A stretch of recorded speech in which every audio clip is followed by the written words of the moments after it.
नमस्कार मित्रों, स्वागत है आप सभी का हमारे चैनल डिवाइन एंड स्पिरिचुअल में। आज हम एक ऐसे विषय पर चर्चा करेंगे जो हमारे जीवन के प्रत्येक पहलू को छूता है, निर्णय लेना और उसके दौरान आने वाली कठिनाइयां, विशेषकर जब हमें आंतरिक शांति और भौतिक सुखों के बीच चुनना पड़ता है।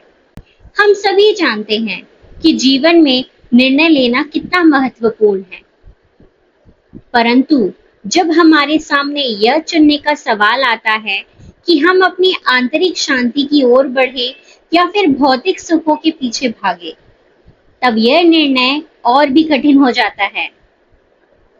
अक्सर हम भौतिक वस्तुओं की चकाचौंध में खो जाते हैं, यह सोचते हुए कि वे हमें सुख और संतुष्टि प्रदान करेंगी।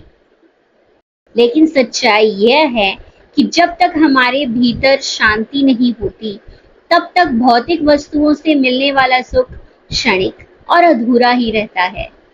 हमारे समाज में भौतिकवाद का इतना प्रभाव है कि हम यह भूल जाते हैं कि असली खुशी हमारे अंदर है।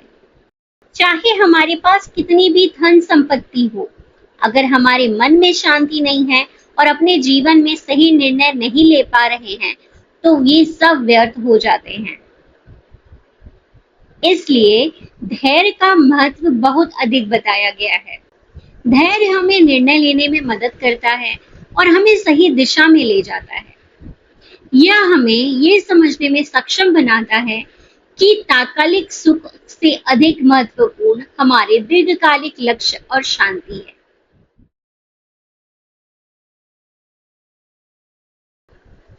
अर्जुन, महाभारत के महान योद्धा, कुरुक्षेत्र के युद्ध क्षेत्र में एक गहरे संकट में फंस गए थे।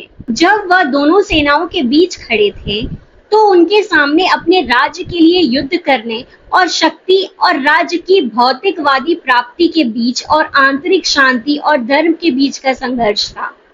अपने रिश्तेदारों, गुरुओं और मित्रों को अपने सामने युद्ध के लिए तैयार देख अर्जुन अत्यधिक दुख और भ्रम में पड़ गए।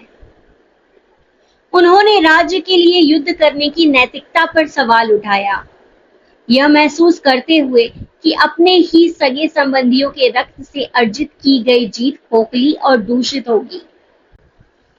तो चलिए समझते हैं कैसे भगवद गीता के कुछ श्लोक इन महत्वपूर्ण विषयों पर प्रकाश डालते हैं। चलिए अब समझते हैं कि श्लोक 32 क्या कहता है।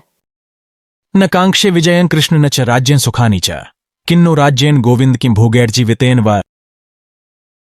अर्जुन कहते हैं, हे कृष्ण, मुझे न तो विजय की आकांक्षा है, न राज्य की और न ही सुखों की।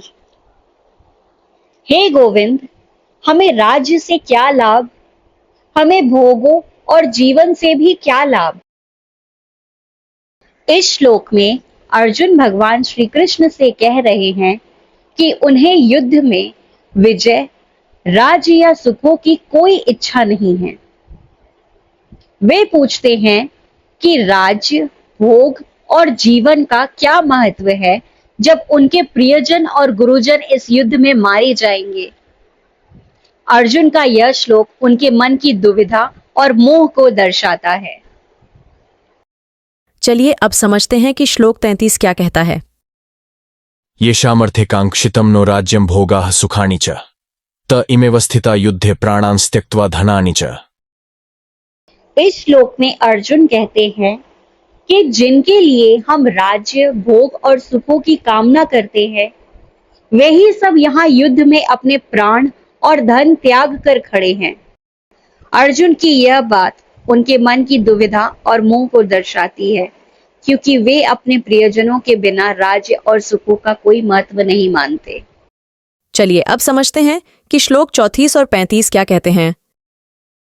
आचार्याः पितरः पुत्रास्तथैव च पितामहाः मातुलाः श्वशुराः पौत्राः श्यालाः सम्बन्धिनस्तथा एतान्न हन्तुमिच्छामि घ्नतोऽपि मधुसूदन अपि त्रैलोक्यराज्यस्य हेतोः किं नु मही कृते। इन श्लोकों में अर्जुन भगवान श्री कृष्ण से कह रहे हैं कि उनके आचार्य, पिता, पुत्र, पितामह, मातुल श्वशुर, पौत्र, श्याल और अन्य संबंधी इस युद्ध में अपने प्राण और धन का त्याग कर खड़े हैं। इन श्लोकों में अर्जुन अपने प्रियजनों और गुरुजनों के प्रति अपनी दुविधा और मोह को व्यक्त कर रहे हैं।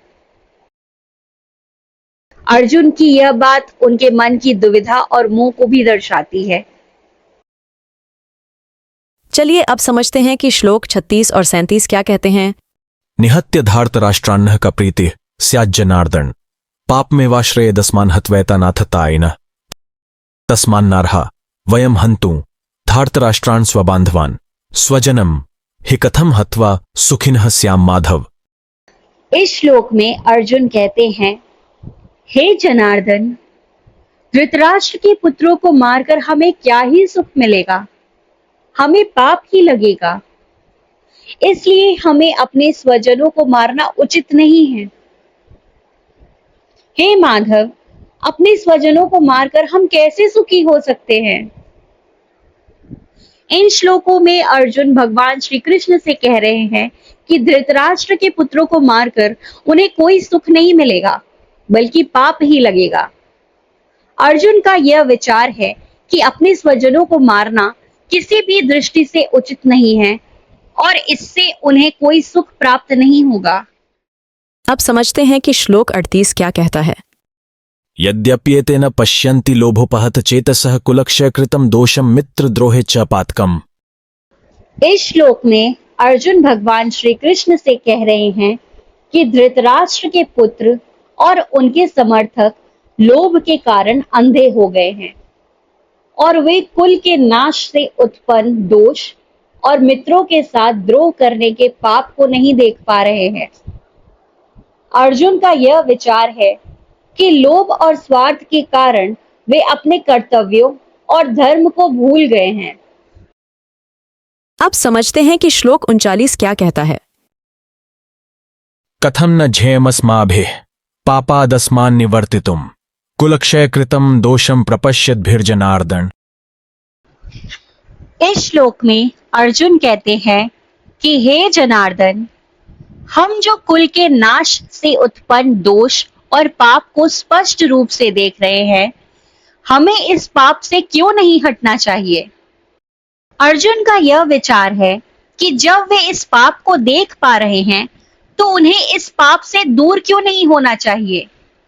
यह श्लोक अर्जुन की दुविधा और मन की स्थिति को दर्शाता है। अब समझते हैं कि श्लोक 40 क्या कहता है। कुलक्षये प्रणश्यन्ति कुल धर्माः सनातनाः धर्मे नष्टे कुलम कृत्स्नम धर्मोभिभवत्युत। इस श्लोक में अर्जुन भगवान श्री कृष्ण से कह रहे हैं कि जब किसी कुल का नाश होता है तो उस कुल के सनातन धर्म और परंपराएं भी नष्ट हो जाती है। धर्म के नष्ट हो जाने पर पूरा कुल अधर्म से भर जाता है और समाज में अराजकता फैल जाती है।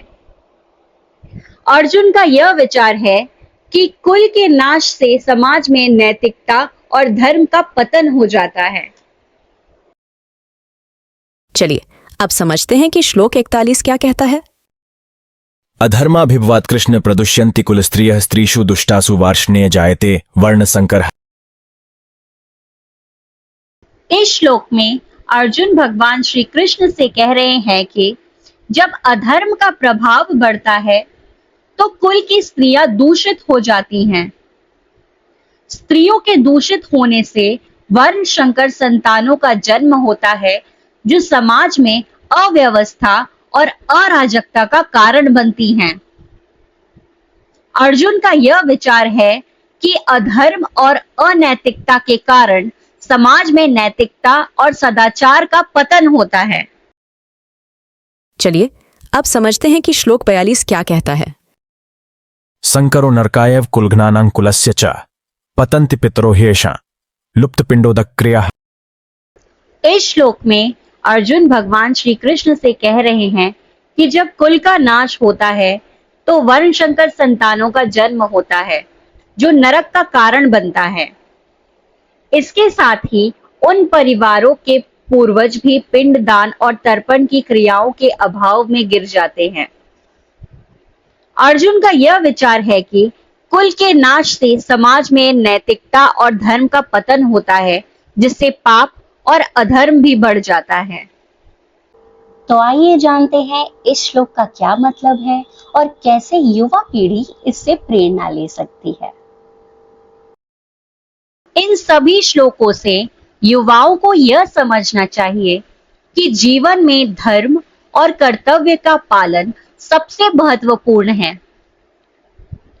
अर्जुन की दुविधा हमें यह सिखाती है कि हमें अपने कर्तव्यों का पालन करना चाहिए, चाहे परिस्थितियां कैसी भी हो। ये सभी श्लोक ये भी सिखाती है कि सच्चा सुख भौतिक वस्तुओं में नहीं है, बल्कि आत्मिक शांति और संतोष में है। युवाओं को भौतिक सुखों के पीछे भागने के बजाय आत्मिक शांति की खोज करनी चाहिए। अर्जुन की स्थिति से यह भी सीख मिलती है कि जीवन में कठिन निर्णय लेने की क्षमता होनी चाहिए। युवाओं को अपने निर्णयों में दृढ़ और स्पष्ट होना चाहिए। उन्हें यह भी समझना चाहिए कि जीवन में त्याग और बलिदान बहुत ही महत्वपूर्ण है। अर्जुन की स्थिति हमें यह सिखाती है कि सच्चे सुख और शांति के लिए हमें अपने स्वार्थों का त्याग करना चाहिए। यह सभी श्लोक यह भी सिखाते हैं कि संबंधों का जीवन में बहुत ही महत्व है। युवाओं को अपने परिवार और मित्रों के साथ अच्छे संबंध बनाए रखने चाहिए और उनके लिए त्याग करने के लिए तत्पर रहना चाहिए। युवाओं को समझना चाहिए कि उनके जीवन का उद्देश्य क्या है। जीवन में धैर्य और संयम का महत्व भी समझना चाहिए। कठिन परिस्थितियों में भी धैर्य बनाए रखना चाहिए। नैतिकता और सही गलत का विचार किसी भी कार्य के परिणामों का आकलन करने में महत्वपूर्ण भूमिका निभाता है। अर्जुन का दृष्टिकोण यह सिखाता है कि हमें अपने कार्यों के परिणामों को सोच समझकर तय करना चाहिए और यह देखना चाहिए कि हमारे निर्णय केवल बाहरी सफलता के लिए नहीं, बल्कि आंतरिक शांति और नैतिकता के साथ भी संगत हो।